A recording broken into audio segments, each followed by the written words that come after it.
जैसा कि आपने थंबनेल देखा होगा कि आज मैं दो बड़े स्मॉल कैप म्यूचुअल फंड का कंपैरिजन आपके सामने रखूंगा। Nippon India small cap fund और HDFC small cap mutual fund का आंकड़ा आपके सामने रखूंगा। जानेंगे कि इन दोनों म्यूचुअल फंड में रिटर्न को लेके कहां पे सबसे ज़्यादा पैसा बना है।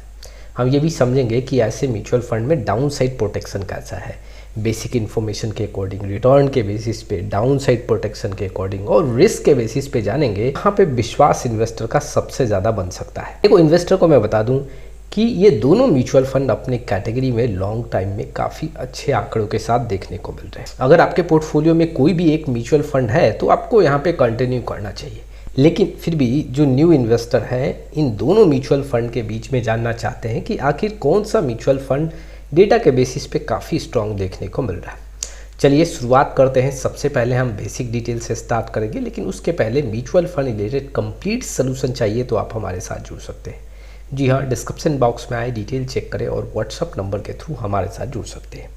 बेसिक डिटेल की बात करूँ तो देखो, जो यहाँ पे जो कंपेरिजन देखने को मिल रहा है, एनएवी जो है एचडीएफसी स्मॉल कैप फंड का करीबन 161 रुपये के आसपास, निप्पॉन इंडिया स्मॉल कैप का करीबन 189 रुपीज़ का यहाँ पे एनएवी देखने को मिल रहा है। एयूएम की बात करूँ, एचडीएफसी स्मॉल कैप का करीबन 36,000 करोड़ का एयूएम है और Nippon India small cap mutual fund का करीबन 66,000 करोड़ का यहाँ पे टोटल एयूएम है। एक्सपेंस रेशियो की बात करूँ तो एचडीएफसी स्मॉल कैप का 0.68% और Nippon India small cap fund का 0.64। फंड साइज़ जो है यहाँ पे स्मॉलर है और अगर आप देखोगे निप्पॉन इंडिया स्मॉल कैप का जो फंड साइज़ है वो ऑलमोस्ट डबल है अगर आप HDFC small cap mutual fund से कंपेयर करोगे। 6 मंथ का अगर मैं एयूएम ग्रोथ की बात करूँ तो एचडीएफसी स्मॉल कैप में 5,120 करोड़ का इंक्रीज होता हुआ देखने को मिला है और वही निप्पॉन इंडिया स्मॉल कैप में 8,910 करोड़ का। बेसिक डिटेल के अकॉर्डिंग देखें तो यहाँ पे स्लाइटली जो है आप देखोगे तो जो Nippon India small cap mutual fund है वो थोड़ा सस्ता है एक्सपेंस रेशियो के अकॉर्डिंग देखें तो। दूसरा, अगर आप देखोगे तो यहाँ पे इन्वेस्टर का विश्वास भी बढ़ता हुआ ज़्यादा देखने को मिल रहा है। इन्वेस्टमेंट के मामले में Nippon India small cap mutual fund में 6 महीने में जो एयूएम आ रहा है वो ज़्यादा आता हुआ देखने को मिल रहा है। उसके साथ ही साथ अगर आप देखोगे तो यहाँ पे जो एयूएम है वो Nippon India small cap mutual fund का एक बहुत बड़ा एयूएम है, जहाँ की HDFC small cap mutual fund का काफ़ी कम है। तो ये HDFC small cap mutual fund के लिए एक प्लस पॉइंट है। तो बेसिक डिटेल के अकॉर्डिंग वाकई में देखो, अगर इन्वेस्टर का विश्वास देखें तो Nippon India small cap mutual fund का आंकड़ा है। खर्चे के मामले में देखें तो Nippon India small cap mutual fund का आंकड़ा है। लेकिन अगर मैं ये देखूँ, जी हाँ देखो, एयूएम अगर कम है तो वहाँ कहीं ना कहीं आपको बेनिफिट उसका भी देखने को मिलेगा। तो एयूएम कम के मामले में HDFC small cap mutual fund का यहाँ पे आंकड़ा है। चलिए अब रिटर्न के आंकड़ों पे हम नज़र डालते हैं। रिटर्न की बात करें तो देखो, पिछले 1 महीने का जो एब्सोल्यूट रिटर्न है एचडीएफसी स्मॉल कैप में नेगेटिव है 0.84, जबकि निप्पॉन इंडिया स्मॉल कैप में करीबन 3% का नेगेटिव रिटर्न है। 3 मंथ में देखें तो जो एचडीएफसी स्मॉल कैप का रिटर्न है वो प्लस में 7% के आसपास है, जबकि निप्पॉन इंडिया स्मॉल कैप का 3 to 4% के आसपास है। 6 मंथ में देखें तो एचडीएफसी स्मॉल कैप में 18 से 19% का रिटर्न है, निप्पॉन इंडिया स्मॉल कैप में 15 से 16% का है। 1 साल के सीएजीआर की बात करूं तो एचडीएफसी स्मॉल कैप में 1.52% है, जबकि निप्पॉन इंडिया स्मॉल कैप में नेगेटिव रिटर्न है 5% के करीब में। 3 ईयर का अगर मैं रिटर्न देखूं तो एचडीएफसी में करीबन 26% और निप्पॉन इंडिया में भी करीबन 26%। 5 ईयर का अगर मैं सीएजीआर देखूं तो 31 to 32% HDFC small cap fund का, जबकि निप्पॉन इंडिया स्मॉल कैप का 33 to 34% के आसपास देखने को मिल रहा है। देखो, अगर मैं रिटर्न का आंकड़ा देखूं तो शॉर्ट ड्यूरेशन में HDFC small cap mutual fund का आंकड़ा यहाँ पे मजबूत है। शॉर्ट ड्यूरेशन जैसे कि 1 मंथ, 3 मंथ, 6 मंथ, यहाँ पे 1 ईयर का डेटा देख लो तो यहाँ पे HDFC small cap mutual fund का जवाब नहीं।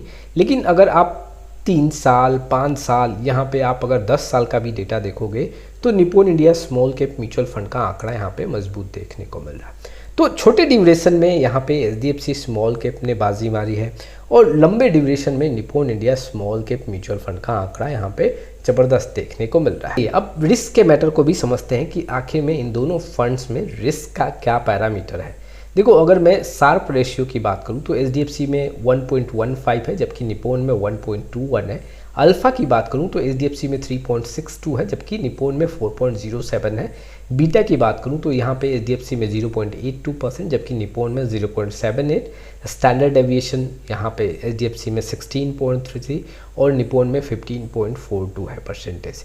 देखो अगर देखा जाए तो यहाँ पे जो Nippon India small cap mutual fund है, आंकड़ों के हिसाब से यहाँ पे बेटर रिस्क एडजस्टेड रिटर्न का आंकड़ा दिख रहा है। हायर शार्प, हायर अल्फा और लोअर बीटा के अकॉर्डिंग अगर हम देखें तो यहीं पे अगर एचडीएफसी की बात करूं तो यहाँ पे जो थोड़ा वोलेटिलिटी के मामले में थोड़ा सा यहाँ पे हायर पैरामीटर दिख रहा है। अगर देखा जाए तो रिस्क के मामले में, जी हाँ, रिस्क एडजस्टेड रिटर्न की बात करूं तो Nippon India small cap mutual fund का आंकड़ा यहाँ पे काफ़ी अच्छा खासा देखने को मिल रहा है।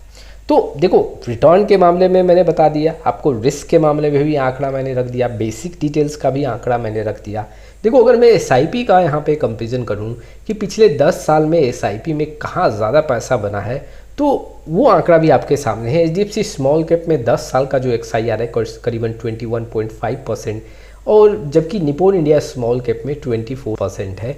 जबकि अगर आप नोटिस करोगे तो बेंचमार्क में 19.1% है। इट मीन्स कि जो बेंचमार्क को बीट कर रहा है वो एचडीएफसी भी कर रहा है, निप्पॉन भी कर रहा है, बट ज़्यादा जो परसेंटेज से बीट कर रहा है वो Nippon India small cap mutual fund कर रहा है। तो Nippon India small cap mutual fund का आंकड़ा यहाँ पे जो एसआईपी में है लंबे समय में वो काफ़ी अच्छा देखने को मिल रहा है। चलिए अब डाउन साइड प्रोटेक्शन की बात करते हैं। देखो 2020 में कोविड में गिरावट देखने को मिला था और उस समय में अगर मैं आंकड़ा देखूं तो बेंचमार्क से दोनों म्यूचुअल फंड कम गिरे थे। Nippon India small cap mutual fund की बात करूं तो करीबन 29% के आसपास का गिरावट हुआ था, नेगेटिव रिटर्न था। जबकि अगर आप देखोगे तो जो बेंचमार्क है उसमें गिरावट करीबन 35% के ऊपर देखने को मिला था। एचडीएफसी में भी गिरावट करीबन बेंचमार्क से कम था, लेकिन Nippon India small cap mutual fund से ये फंड ज़्यादा गिरा। इसकी डाउन साइड प्रोटेक्शन के मामले में Nippon India small cap mutual fund यहाँ पे बेहतर है। अब देखो मैं 1 बाय 1 आंकड़ों के हिसाब से अब अपना व्यू आपको देता हूँ। देखो बेसिक डिटेल के अकॉर्डिंग देखें तो यहाँ पे Nippon India small cap mutual fund का आंकड़ा मजबूत देखने को मिल रहा है। रिटर्न के बेसिस पे देखें तो अब जो आंकड़े हैं वो HDFC small cap mutual fund का काफ़ी स्ट्रॉन्ग है, लेकिन अगर लंबे समय का आंकड़ा देखें तो Nippon India small cap mutual fund ने काफ़ी मजबूत डेटा शो किया है। अब रिस्क के अकॉर्डिंग भी देखें तो Nippon India small cap mutual fund का जवाब नहीं। एसआईपी रिटर्न की भी बात करूं लंबे समय में तो भी Nippon India small cap mutual fund ने काफ़ी अच्छा डेटा शो किया है। लेकिन देखो अब ये भी समझना पड़ेगा कि अगर आप पोर्टफोलियो में जाके जब स्टॉक्स के क्वांटिटी पे नज़र डालोगे तो Nippon India small cap mutual fund में 200 से ऊपर का स्टॉक्स का क्वांटिटी है, जबकि अगर आप HDFC small cap mutual fund का आंकड़ा देखोगे तो करीबन 70 के आसपास का स्टॉक्स है पोर्टफोलियो में। अब इतना ज़्यादा stocks Nippon India small cap mutual fund में ये देखने को मिल रहा है। इससे अगर आप देखोगे तो आने वाले समय में हो सकता है कि Nippon India small cap mutual fund में बेंचमार्क के आसपास रिटर्न देखने को मिले या फिर थोड़ा सा स्लो रिटर्न देखने को मिले। लेकिन एचडीएफसी स्मॉल कैप में जो यहाँ पे स्टॉक्स का कम क्वांटिटी है, इससे आने वाले समय में रिटर्न इसमें थोड़ा सा बढ़ सकता है। अब जो भी इन्वेस्टर अभी शॉर्ट ड्यूरेशन का डेटा देख के या फिर थोड़ा सा हाई रिस्क लेके पार्टिसिपेट करना चाहते हैं तो वो HDFC small cap mutual fund में पार्टिसिपेट कर सकते हैं। लेकिन जो भी इन्वेस्टर डाउन साइड प्रोटेक्शन के साथ यहाँ पे जाना चाहते हैं, थोड़ा कम रिस्क लेके चलना चाहते हैं स्मॉल कैप कैटेगरी में, तो Nippon India small cap mutual fund को वो फोकस कर सकते हैं। Nippon India small cap mutual fund में एक यहाँ पे जो नेगेटिव पॉइंट है कि आपको यहाँ पे लमसम का विंडो ओपन नहीं है। यहाँ पे आपको एसआईपी के थ्रू ही अपने इन्वेस्टमेंट को कंटिन्यू करना पड़ेगा, जबकि HDFC small cap mutual fund में ऐसा कोई भी बाउंड्री सेट नहीं किया गया है। लमसम और एसआईपी दोनों विंडो ओपन है इन्वेस्टर के लिए। अब आपका कॉल है। जी हाँ, मैंने विश्लेषण आपके सामने रख दिया, अब आप डिसीजन लें कि आपके लिए कौन सा फंड बेहतर होगा। आज के लिए बस इतना ही, फिर मिलेंगे एक नए वीडियो के साथ। तब तक के लिए जय हिंद, जय भारत।